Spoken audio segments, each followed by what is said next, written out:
Hello everyone. Last class में हम लोग केमिस्ट्री का पहला पार्ट लेकर आए थे और उसमें क्वेश्चन नंबर 7 तक किए थे, पदार्थ की अवस्था, जो कि पहला चैप्टर था। आज हम लोग परमाणु संरचना से जो भी क्वेश्चंस आए हैं उनको डिस्कस करेंगे और ऑप्शंस का भी एनालिसिस करेंगे। तो आइए क्वेश्चन नंबर 8 से स्टार्ट करते हैं। क्वेश्चन नंबर 8 में दिया हुआ है, एक नाभिक में प्रोटॉन और न्यूट्रॉन को बांधने वाले बल को क्या कहते हैं। तो देखिए, नाभिक यानी कि न्यूक्लियस, और इस न्यूक्लियस में क्या होता है, न्यूट्रॉन और प्रोटॉन। इस न्यूक्लियस में न्यूट्रॉन और प्रोटॉन होता है। एक न्यूक्लियस एक प्रोटॉन हो सकता है या और भी ज़्यादा भी हो सकते हैं। तो मतलब कि कम से कम इतना तो होना ही होना है। तो ये कह रहे हैं कि बांधने वाले बल को क्या कहते हैं। तो अगर ये न्यूक्लियस है यानी कि नाभिक है, तो इसमें न्यूट्रॉन और प्रोटॉन को बांधने वाले बल को क्या कहेंगे, नाभिकीय बल कहेंगे। तो अब ऑप्शंस देखते हैं, विद्युत चुंबकीय बल, दुर्बल नाभिकीय बल, गुरुत्वाकर्षण बल या प्रबल नाभिकीय बल। ये गुरुत्वाकर्षण बल और विद्युत चुंबकीय बल तो नहीं है, लेकिन यहाँ पे इन्होंने कंफ्यूज कर दिया दुर्बल या प्रबल। तो न्यूट्रॉन और प्रोटॉन को अगर बांध के रख पा रहा है तो वो कैसा बल होगा, प्रबल बल होगा। तो यहाँ पे हमारा क्वेश्चन नंबर 8 का ऑप्शन नंबर डी सही होगा, प्रबल नाभिकीय बल। क्वेश्चन नंबर 9 आया हुआ है, प्रोटियम, ड्यूटेरियम, ट्राइटियम को निम्नलिखित में से किसकी श्रेणी में रखा गया है। आइसोटोप्स, आइसोबार, आइसोमर या फिर आइसोकोर। तो अब देखिए, आप जान लीजिए आइसोटोप्स क्या होते हैं, तभी तो बता पाएंगे आइसोटोप्स क्या होते हैं। तो देखिए, आइसोटोप्स की बात करें तो ऐसा एलिमेंट जिसका एटॉमिक नंबर क्या हो, एटॉमिक नंबर सेम हो, एटॉमिक नंबर सेम हो, लेकिन उसका जो एटॉमिक मास है वो क्या हो, डिफरेंट हो। एटॉमिक मास डिफरेंट हो तो वो क्या कहलाता है, आइसोटोप्स कहलाता है। तो हमें क्या सीखने को मिला कि आइसोटोप्स क्या होते हैं, atomic number same but atomic mass different. तो वो क्या होगा, आइसोटोप्स होगा। अब जैसे इन्होंने कहा है प्रोटियम, प्रोटियम में क्या 1H1, ड्यूटेरियम यानी 1H2 और ट्राइटेरियम यानी 1H3। तो देखिए, ट्राइटियम में ध्यान रखिएगा ट्राई यानी कि 3, ड्यूटेरियम में ध्यान रखिएगा 2 यानी कि 2, और फिर बचा प्रोटियम तो उसका 1H1 होगा। क्योंकि क्वेश्चन ये भी पूछ सकते हैं ड्यूटेरियम को कैसे लिखा जाता है, तो आपको ये ध्यान रखना चाहिए। ट्राइटियम को कैसे लिखा जाना चाहिए, आपको ये ध्यान रखना चाहिए। तो आइसोटोप्स क्या होता है, same atomic number but different atomic mass, वो क्या कहलाएंगे, आइसोटोप्स कहलाएंगे। यहाँ पे देखिए, एटॉमिक नंबर तो सेम है लेकिन इनके एटॉमिक मास क्या हैं, डिफरेंट हैं। जो ऊपर है वो एटॉमिक मास है, जो नीचे है वो एटॉमिक नंबर है। तो same atomic number but different atomic mass. तो क्वेश्चन नंबर 9 का ऑप्शन नंबर ए करेक्ट होगा, आइसोटोप। तो अगर ये आइसोटोप कहलाता है तो आइसोबार क्या कहलाता है, आइसोटोप का जस्ट उल्टा वो क्या कहलाता है, आइसोबार। आइसोटोप्स का जस्ट उल्टा वो आइसोबार कहलाता है। यानी एटॉमिक नंबर डिफरेंट होगा और एटॉमिक मास सेम होगा, वो क्या कहलाएगा, हमारा आइसोबार। एग्जाम्पल की बात करें तो डिफरेंट डिफरेंट वो एलिमेंट ले लेते हैं और फिर देखते हैं। जैसे ये देखिए, मैं जितने भी एलिमेंट यहाँ पर लिख रहा हूँ तो आप देख रहे होंगे सब ऊपर जो होता है वो एटॉमिक मास होता है। तो सबका एटॉमिक मास सेम है और सबके एटॉमिक नंबर क्या होंगे, डिफरेंट होंगे। तो ये क्या कहलाएगा, आइसोबार कहलाएगा। तो आइसोटोप्स और आइसोबार आपको दोनों ही क्लियर हो गया। तो यहाँ पे क्वेश्चन नंबर 9 का ऑप्शन नंबर ए करेक्ट होगा। क्वेश्चन नंबर 10 में दिया हुआ है, निम्नलिखित में से कौन सा कानून या सिद्धांत सही तरीके से मेल नहीं खाता है। ऑप्शन नंबर ए, अवोगैड्रो का कानून। एक ही तापमान और दबाव में सभी गैसों के बराबर मात्रा में अणुओं की समान मात्रा होती है। तो देखिए, ए ऑप्शन हमारा करेक्ट है।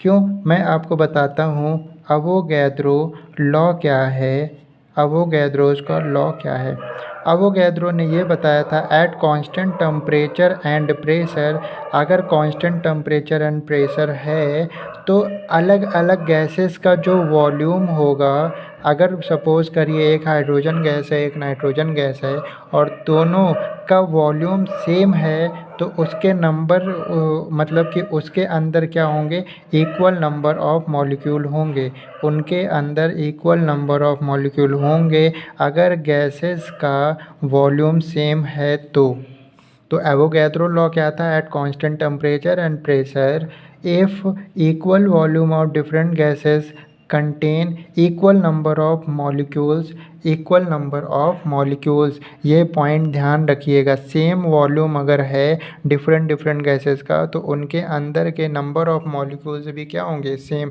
जैसे अगर हाइड्रोजन में 10 मॉलिक्यूल्स हैं और नाइट्रोजन का वॉल्यूम हाइड्रोजन का वॉल्यूम सेम है, तो नाइट्रोजन में भी मॉलिक्यूल्स कितने होंगे, 10 ही होंगे। तो अवोगैड्रो का कानून तो ये सही दिया हुआ है, तो ए ऑप्शन तो करेक्ट है। ये कह रहे हैं नहीं सही है, तो पहला वाला तो करेक्ट है, इसलिए वो गलत हो जाएगा। दूसरा इन्होंने दिया है बॉयल्स लॉ, यानी कि बॉयल का नियम। तो रॉबर्ट बॉयल थे, उन्होंने गैसों में बदलाव और मात्रा के भी संबंध बताया था। जी हाँ, ये भी सही है। बॉयल ने कहा था एट कांस्टेंट टेम्परेचर, एक कांस्टेंट टेम्परेचर है तो जो प्रेशर होगा किसी गिवन क्वांटिटी का, तो वो क्या होगा, इन्वर्सली प्रोपोर्शनल होगा किसके, वॉल्यूम के। उन्होंने क्या बताया था कि P यानी कि प्रेशर इन्वर्सली प्रोपोर्शनल होगा वॉल्यूम के। कब, एट कांस्टेंट टेम्परेचर, एक कांस्टेंट टेम्परेचर पर प्रेशर इन्वर्सली प्रोपोर्शनल होगा वॉल्यूम के। और यहाँ पे बात किसकी हो रही है, गैस की बात हो रही है। तो P बराबर, अगर हम इन्वर्सली का प्रोपोर्शनल हटाएंगे तो K अपॉन V, यानी कि PV बराबर क्या हो जाएगा, K। और इसी को क्या बोलते हैं, एम्पेरिकल फार्मूला। तो इन्होंने क्या दिया, एम्पेरिकल फार्मूला दिया, PV बराबर K, यहाँ पे P प्रेशर है और V वॉल्यूम है और K क्या है, कांस्टेंट है, बॉयल्स कांस्टेंट। तो यानी कि बॉयल का नियम भी सही है कि कांस्टेंट टेम्परेचर पर P जो है वो इन्वर्सली प्रोपोर्शनल होगा वॉल्यूम के। तो देखिए दबाव और मात्रा के बीच तो संबंध बताया है। C कहा है संक्रम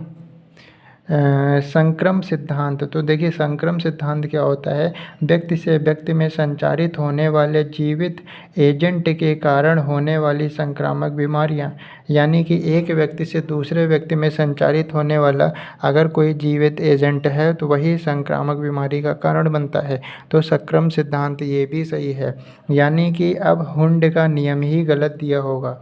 तो आइए देख लेते हैं, हुंड लॉ भी देख लेते हैं, हुंड का नियम।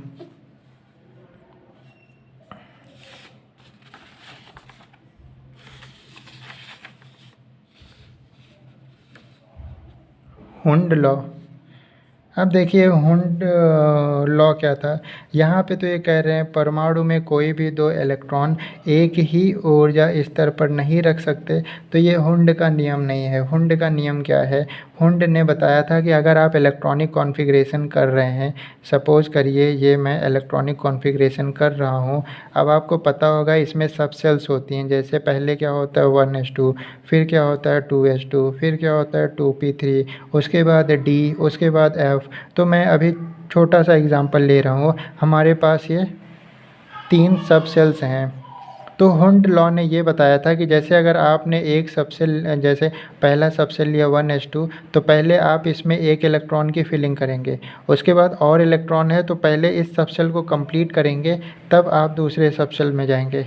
अब मैं इस सबसेल में आया, फिर मैंने इसमें एक इलेक्ट्रॉन फिल किया, हमारे पास और इलेक्ट्रॉन है तो पहले इस सबसेल को कंप्लीट करेंगे, तब नेक्स्ट सबसेल में जाएंगे। और जैसे अब मैं P में आया तो इसमें 3 कॉलम हैं, तो मैं एक इलेक्ट्रॉन पहले इनको दूंगा, फिर इनको दूंगा, फिर इनको दूंगा। अगर उसके बाद हमारे पास और इलेक्ट्रॉन है, मान लो एक और इलेक्ट्रॉन है, फिर मैं इसको इस सबसेल को पूरा करूंगा, उसके बाद D पे जाऊंगा। अगर मान लो और है हमारे पास एक, तो फिर इसको पूरा करूंगा, फिर इसको पूरा करूंगा। कहने का मतलब है जब तक एक सबसेल कंप्लीट नहीं हो जाता, हम नंबर ऑफ़ इलेक्ट्रॉन को दूसरे सबसेल में नहीं भेजते हैं। तो अगर मैं बात करूं हुंड लॉ की, तो उन्होंने कहा कि for a given electronic configuration, कोई भी इलेक्ट्रॉनिक कॉन्फ़िगरेशन में pairing of particle is done after each subshell is filled with a single electron. जब तक हम हर सबसेल में एक सिंगल इलेक्ट्रॉन नहीं डाल देंगे तब तक उसको फिल नहीं करेंगे। मतलब पहला काम है इसमें एक हमने क्या किया, इलेक्ट्रॉन डाल दिया। अब हमारे पास और इलेक्ट्रॉन है तो इसमें डालेंगे, फिर इसमें डालेंगे और फिर इसमें डालेंगे।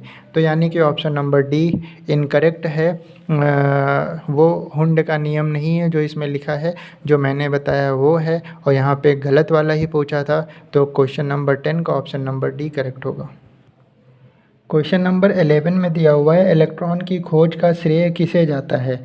तो देखिए मैंने कहा था ईंट पर नाच याद कर लीजिए, इससे आपको ये डिस्कवरी याद हो जाएगी, ईंट पर नाच। अब देखिए ई से इलेक्ट्रॉन और टी से थॉमसन, तो यहाँ पे पूछा है इलेक्ट्रॉन की खोज का श्रेय किसको जाता है, J Thomson. Option number B correct होगा। प्रोटॉन का रदरफोर्ड। अब देखिए प्रोटॉन को लेके विवाद है, प्रोटॉन की खोज किसने की, कुछ लोग का मानना है रदरफोर्ड, ये मतलब साइंटिस्ट लोगों में ही हम बता रहे हैं। कुछ कहते हैं रदरफोर्ड ने डिस्कवरी की, कुछ कहते हैं गोल्डस्टीन ने डिस्कवरी की। तो देखिए उसके एक्चुअल खोजकर्ता तो रदरफोर्ड हैं, बाद में उसको और एनालिसिस किया गोल्डस्टीन ने।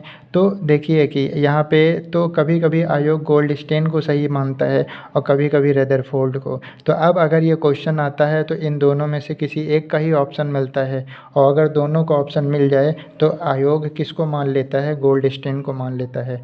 तो ईंट पर प्रोटॉन का गोल्डस्टीन, और अगर ऑप्शन है तो रदरफोर्ड, और नाच में न्यूट्रॉन का चैडविक, इसमें कोई विवाद नहीं है। कभी कभी पूछ लेते हैं न्यूक्लियस की खोज किसने की, तो ये ध्यान रखिएगा न्यूक्लियस की खोज किसने की, रदरफोर्ड ने। तो खैर यहाँ पे क्वेश्चन तो इलेक्ट्रॉन की खोज का था, तो टा यानी कि जे थॉमसन। तो क्वेश्चन नंबर 11 का ऑप्शन नंबर बी करेक्ट होगा। कभी कभी चार्ज की बात कर लेते हैं इलेक्ट्रॉन के, तो इलेक्ट्रॉन के चार्ज को भी आप याद कर लीजिए, क्या 1.6 × 10⁻⁻19, यहाँ माइनस लगा लीजिएगा क्योंकि इलेक्ट्रॉन के पास क्या होता है, निगेटिव चार्ज होता है। तो -1.6 × 10⁻⁻19। प्रोटॉन का पूछ ले तो प्लस लगा दीजिएगा 1.6 × 10⁻⁻19। तो ये इतनी बातें ध्यान रखनी है आपको। क्वेश्चन नंबर 12 में कह रहे हैं प्रोटॉन का द्रव्यमान होता है। तो देखिए यानी प्रोटॉन के मास को पूछ लिया है, तो प्रोटॉन का मास होता है 1.6726 × 10⁻⁻24 ग्राम। ये होता है प्रोटॉन का क्या, मास। तो यहाँ पे ऑप्शन नंबर ए करेक्ट है। अब अगर ये प्रोटॉन का ना पूछ के न्यूट्रॉन का पूछ ले, तो जो प्रोटॉन का मास होता है वही न्यूट्रॉन का मास होता है। तो याद तो हम प्रोटॉन का करेंगे और हमको न्यूट्रॉन का भी याद हो जाएगा। अभी पिछली क्वेश्चन में ही मैंने बताया कि चार्ज अगर मैं पूछ लूँ प्रोटॉन का तो 1.6 × 10⁻⁻19 ना, और यूनिट क्या होगी इसकी, चार्ज है तो इसलिए इसकी यूनिट क्या होगी, कूलाम्ब होगी। तो क्वेश्चन नंबर 12 की अगर हम बात करें तो ऑप्शन नंबर ए करेक्ट है। क्वेश्चन नंबर 13 न्यूट्रॉन की खोज किसने की। अब देखिए न्यूट्रॉन पूछा है यानी कि चैडविक ऑप्शन होगा, चैडविक। न्यूट्रॉन का चार्ज कितना होता है, तो न्यूट्रॉन का कोई चार्ज नहीं होता है, न्यूट्रल होता है। और अगर हम द्रव्यमान पूछ ले या मास पूछ ले तो अभी बताया था हमने क्या, 1.6726 × 10⁻⁻24 ग्राम। यही न्यूट्रॉन का भी होता है, यही प्रोटॉन का भी होता है। जे थॉमसन ने इलेक्ट्रॉन की खोज की थी, रदरफोर्ड ने नाभिक यानी न्यूक्लियस की खोज की थी। तो question number 13 option number B is correct. अब देखिए क्वेश्चन नंबर 114 निम्नलिखित में से किसने प्रोटॉन की खोज की थी। तो देखिए प्रोटॉन पर, तो प्रोटॉन का मैंने बताया था विवाद है, रदरफोर्ड और गोल्डस्टीन दोनों का नाम आ जाता है। लेकिन अगर ऑप्शन में दोनों लोग हैं तो गोल्डस्टीन को आयोग सही मानता है। तो यहाँ पे चैडविक है, नहीं, चैडविक तो हमारे न्यूट्रॉन के हैं। डॉल्टन नहीं, रदरफोर्ड और गोल्डस्टीन दोनों का नाम है। तो यहाँ पे हम गोल्डस्टीन को मानेंगे क्योंकि आयोग हमेशा क्या करता है, अगर रदरफोर्ड भी है गोल्डस्टीन भी है तो गोल्डस्टीन को सही मान लेता है, और अगर गोल्डस्टीन का ऑप्शन ही नहीं है तब तो रदरफोर्ड ही आंसर होगा। चार्ज भी आप ध्यान रखिएगा, प्लस 1.6 × 10⁻⁻19 प्रोटॉन का होता है, और मास भी याद रखिएगा 1.6726 × 10⁻⁻24 ग्राम प्रोटॉन का। तो उनकी डिस्कवरी, उनका चार्ज और उनका मास तीनों आपको प्रोटॉन का ध्यान रखना है। क्वेश्चन नंबर 15 में दिया हुआ है कि न्यूट्रॉन एक कण जो परमाणु के नाभिक का अंश है की खोज किसने की थी। तो न्यूट्रॉन का तो हम लोग को पता है चैडविक, तो यहाँ पे चैडविक करेक्ट आंसर होगा। मैडम क्यूरी, जब मैं आपको फिजिक्स पढ़ा रहा था तो मैंने बताया था कि मैडम क्यूरी ने क्या डिस्कवर किया था। थोरियम की डिस्कवरी किसने की थी? मैडम क्यूरी ने। रदरफोर्ड, तो ये तो हमारा न्यूक्लियस की खोज की थी। चैडविक का तो आंसर ही यही है। और मैक्स प्लैंक, इन्होंने क्या दिया था? क्वांटम थ्योरी दी थी। तो इनका भी पूछ सकते हैं कि क्वांटम थ्योरी किसने डिस्कवर की थी। तो ये क्या होगा? मैक्स प्लैंक ने क्वांटम थ्योरी दी थी। तो क्वेश्चन नंबर 15 का ऑप्शन नंबर सी करेक्ट है। क्वेश्चन नंबर 16 में दिया हुआ है अल्फा किरणें हैं विद्युत चुंबकीय विकिरण, ऋण आवेशित कण, हाइड्रोजन के नाभिक या हीलियम के नाभिक। तो ये हीलियम के नाभिक हैं जिसमें क्या होता है? 2 प्रोटॉन और 2 न्यूट्रॉन होते हैं। तो आपको ध्यान रखना है अल्फा किरणें हीलियम के नाभिक हैं जिसमें 2 प्रोटॉन और 2 न्यूट्रॉन रहते हैं। तो क्वेश्चन नंबर 16 का option number D is correct. Question number 17 में है कि आधुनिक परमाणु सिद्धांत तैयार किया गया, यानी कि जो मॉडर्न एटॉमिक थ्योरी है वो किसने दी? तो वो जॉन डाल्टन ने तैयार की थी। अब देखिए कुछ पॉइंट ध्यान रखिए जो जॉन डाल्टन ने बताए आधुनिक परमाणु सिद्धांत में। पहली बात तो इन्होंने ये बताई कि जो द्रव्य होते हैं वो बहुत सूक्ष्म कणों से बना होता है और उसको क्या बोलते हैं? परमाणु बोलते हैं। पहला क्या कि कोई भी द्रव्य है अगर तो वो बहुत सूक्ष्म कणों से बना होता है जिसे क्या कहते हैं? परमाणु। दूसरा पॉइंट इन्होंने बताया कि जो परमाणु है वो रासायनिक अभिक्रियाओं में भाग लेता है तथा रासायनिक अभिक्रियाओं में परमाणु नष्ट नहीं होते हैं। तो ये बहुत ही इम्पोर्टेंट पॉइंट है कि परमाणु एक तो केमिकल रिएक्शंस में पार्टिसिपेट करते हैं, दूसरा इनके जो परमाणु होते हैं वो नष्ट नहीं होते। तीसरा पॉइंट ये है कि सभी तत्व के सभी परमाणु सभी प्रकार के से समान होते हैं, अर्थात उनका द्रव्यमान, आकार, गुण आदि समान होता है। जैसे कि अगर कोई तत्व है तो उसमें जितने भी परमाणु मिलेंगे उनका सेम आकार होगा, सेम शेप होगा और उनका गुण यानी कि उनकी क्वालिटी भी क्या होगी? सेम होगी।